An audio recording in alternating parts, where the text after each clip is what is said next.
Don't introduce yourself as my boyfriend. Just say you're a friend. She told me before the party. I said, okay. When we got there, I introduced her to people as someone I used to date. She pulled me aside, furious. I said, you wanted honesty. We're done. And left. Hey viewers, before we move on to the video, please make sure to subscribe to the channel and hit the like button. If you want to see more stories like this, thanks. I never thought I'd be posting here. But after everything that's happened, I need to get this off my chest. This is my story of how my ex-girlfriend's casual cruelty blew up our relationship in one night and how karma came knocking harder than I could have imagined. Buckle up. It's a doozy. Let me start from the beginning because context matters. My name's Alex. Fake, for obvious reasons. And I was 28 when this all went down. I'd been with Sarah for just over 2 years. We met through mutual friends at a casual game night. She was the bubbly graphic designer type, always laughing at my dumb jokes. And I was the steady software engineer who liked planning weekend getaways. From the jump, I was all in. I mean, loyal to a fault. I helped her through a rough patch when she got laid off from her job 6 months into dating. Covered her rent for a couple months. Cooked meals. Even helped redesign her portfolio so she could land freelance gigs. I turned down a promotion that would have required relocating because she said she wasn't ready to move. Looking back, I sacrificed a lot without thinking twice because that's what you do when you love someone, right? But over time, cracks started showing. Sarah had this way of making me feel like I was never quite enough. It was subtle at first. Little comparisons to other guys. Like, we'd be watching a movie and she'd say something like, "Say, that's the kind of adventure I want. You're always so predictable." Or she'd scroll through social media and like post from this one coworker, Jake, who was all about his epic travels and gym selfies. I'd brush it off, tell myself it was nothing. But then came the emotional distance. She'd cancel plans last minute for work drinks that always seemed to involve Jake's crowd. One night, I found her giggling over text from him. Nothing explicit, but flirty enough to sting. When I asked about it, she rolled her eyes and said, "God, Alex, it's just banter. Don't be so insecure. I should have seen the writing on the wall." But I was committed. I planned a surprise weekend trip to a cabin upstate for our 2-year anniversary. Hiking. Vine. The works. She loved it at the time, or at least acted like she did. But a week later, she started pulling away more. Fewer texts during the day, more nights out with friends. I felt like I was chasing her affection. Always the one initiating. It confused the hell out of me. I'd lay awake wondering what I'd done wrong. Replaying conversations in my head. Was I too boring? Too safe? I even started hitting the gym more, trying to spice things up. But it felt forced. Then came the party. It was a mutual friend's birthday bash at some rented loft in the city. Nothing fancy, just drinks, music, and about 50 people from our overlapping circles. Sarah had been hyping it up for weeks, saying how fun it would be to let loose. The afternoon before, as we were getting ready in our apartment, she dropped the bomb. We were standing in the bedroom. I was tying my shoes and she was fixing her makeup in the mirror. Hey, Alex, she said casually, like she was commenting on the weather. When we get to the party, don't introduce yourself as my boyfriend. Okay, just say you're a friend. I froze mid-nod. What? She didn't even look at me. Just kept blending her eyeshadow. It's not a big deal. Jake and some work people might be there. And I don't want things to get weird or awkward. You know how office gossip is. Plus, labels are so restrictive. We're just hanging out tonight, right? Keep it light. Her tone was so dismissive, like I was overcomplicating a simple request. It hit me like a gut punch. This woman I built my life around was basically asking me to pretend we weren't together. Tohideme? For what? So she could flirt freely with Jake. I felt a wave of confusion and hurt wash over me. But I didn't explode. That's not my style. Instead, I just nodded slowly. Okay. I said, keeping my voice, even if that's what you want. She smiled at her reflection, satisfied. Cool. Thanks. You're the best. We drove to the party in near silent. My mind was racing, replaying every sacrifice, every late night talk where I'd assured her I was in this for the long haul. By the time we part, I'd made a decision. If she wanted honesty without labels, she'd get it. The loft was buzzing when we walked in. String lights, a makeshift bar, people laughing in clusters. Sarah immediately spotted a group and waved, pulling me along. First introductions came quick. A couple of her work friends approached us. Hey Sarah, who's this one? Asked. nodding at me. Sarah opened her mouth, but I beat her to it. Calm as could be. Hi, I'm Alex, and this is Sarah, someone I used to date. The words hung in the air. Her friends exchanged awkward glances. Chuckling nervously, like it was a joke, Sarah's face went from confused to pissed in seconds. She forced a laugh. Oh, very funny. He's my boyfriend. But I just shrugged. Nah, we're good as friends tonight, right? We mingled a bit more, and I did it again with another group. Introduced her the same way. By the third time, she was seething. She grabbed my arm and yanked me into a quiet corner by the kitchen, away from the crowd. Her eyes were blazing. What the hell are you doing? She hissed. Her voice low but sharp. You're embarrassing me. I met her gaze steadily. No, Inga. Just resolve. You told me not to introduce myself as your boyfriend. Just a friend. So I figured honesty was key. If we're downplaying things, might as well be accurate. She crossed her arms, smirking, like I was being ridiculous. Oh my god. Alex, grow up. I didn't mean for you to act like we're broken up. I just didn't want Jake thinking I'm tied down. He's got this big project coming up, and networking is important. You're always so literal. Why can't you just play along? It's not like I'm cheating or anything. That yet slipped out, and she caught herself, but it was too late. Her words twisted like a knife. Excuses piled on justification, all wrapped in smug logic. Look, you're great and all, but Jake gets my creative side. Is exciting.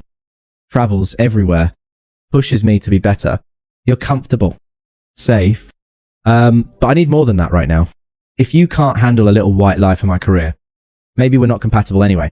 I stood there, letting her words sink in. The confusion I'd felt earlier crystallized into clarity. This wasn't about a party or networking. It was about her treating me like a backup plan, humiliating me publicly while she eyed someone else. But I didn't beg or argue. I just nodded once. Her smirk faltered. Wait, what? You're breaking up with me over this? That's pathetic. No, I said quietly. I'm just agreeing with you. Good luck with Jake. And with that, I turned and walked out the door, leaving her standing there stunned. The drive home was a blur. I blocked her number before I even got back to the apartment, packed an overnight bag, and crashed at a buddy's place. That night, I sat on his couch, staring at the wall, feeling the weight of it all. The unfairness hit hard. 2 years of loyalty, and she discards me like yesterday's news. I wondered if I'd overreacted, if I should have thought more, but deep down, I knew her disrespect was the real betrayal. It wasn't physical yet, but emotional abandonment stings just as bad. Little did I know that was only the start of her downfall. The days after the party were rough, but not in the way I'd expected. I didn't spiral into depression or drown my sorrows in beer. Instead, I went quiet, internally and externally. I took a week off work, not to mope, but to reset. I crashed at my buddy Mike's place. The one who'd always warned me Sarah was high maintenance. He didn't say, I told you so. Just handed me a controller for some video games and let me vent when I was ready. Sitting there on his lumpy couch, I dissected everything. The confusion lingered. How had I become the backup guy? I'd given up that job transfer for her stability, planned the anniversary trip to make her feel special, even tolerated her banter with Jake because I trusted her. Now, it all felt like emotional abandonment. Her slowly checking out while I held on. It was unfair. Yeah. But yelling about it wouldn't change a thing. I decided to channel that energy into myself. I unblocked her temporarily to grab my stuff from the apartment while she was at work. Left my key on the counter. And that was it. No note. No drama. Detachment was my armor. Back at Mike's, I started small, hit the gym consistently. Not for her, but for me. Picked up running, which cleared my head. Work-wise, I threw myself into projects I'd sidelined. That promotion I passed on. The company offered something similar locally, and I took it. More responsibility, better pay. I even started therapy, not because I was broken, but to understand why I'd ignored the red flags. Sessions helped. I realized her manipulations, like those constant comparisons, had chipped away at my confidence, but I wasn't bitter. I was evolving. By month 2, I felt clearer, calmer. Life without the eggshells was freeing. Meanwhile, whispers of karma started trickling in. Mutual friends filled me in, unprompted. Probably because Sarah's version of events painted me as the villain. Turns out, Jake wasn't the knight in shining armor she'd imagined. He was married. For starters, something she'd overlooked in her excitement. Their fling kicked off right after the party. She moved in with him temporarily, posting vague stories online about new adventures, but Jake was unstable. Big talker at work. But a hothead behind closed doors, office drama escalated when his wife found out, leading to HR involvement. Sarah got caught in the crossfire, fired for conflict of interest. After emails surfaced showing she'd used company time for their hookups, friends ditched her fast. Our overlapping circles saw through her hypocrisy. She'd badmouthed me as clingy while chasing a cheater. On the beyond, they stopped inviting her out. She ended up isolated, crashing on her sister's couch, scraping by on freelance gigs that dried up because her reputation tanked. Jake, he ghosted her after the divorce papers hit, leaving her with nothing but regrets and a maxed out credit card from their spontaneous dates. It was poetic. Really. She discarded me for excitement, only to get discarded herself. I didn't seek this info. It found me, and I didn't gloat. I just kept building, traveled solo to that cabin we'd visited, turned it into a personal retreat, started dating casually, nothing serious. But it reminded me I was desirable, life was rising quietly. Then the attempt started. First, about a month post-breakup, text from a new number. She'd gotten around the block somehow. Hey Alex, it's Sarah. Can we talk? I miss you. I read it, felt a flicker of old hurt, but deleted without reply. More came, please. It was a stupid mistake. Jake was nothing. Voicemails next. Her voice shaky. Alex, pick up. I know I screwed up. You were always there for me. And I took it for granted. Let's meet. Coffee. My treat. I ignored them. But she escalated, involving her toxic crew. Her sister called from an unknown number. Listen, Alex, you're being a dick. Sarah's going through hell. Lost her job. That Jake bailed. She needs support. Man up and call her back. Her best friend messaged on social media. Dude, forgive and forget. She's sorry. Don't be petty. It was unpleasant.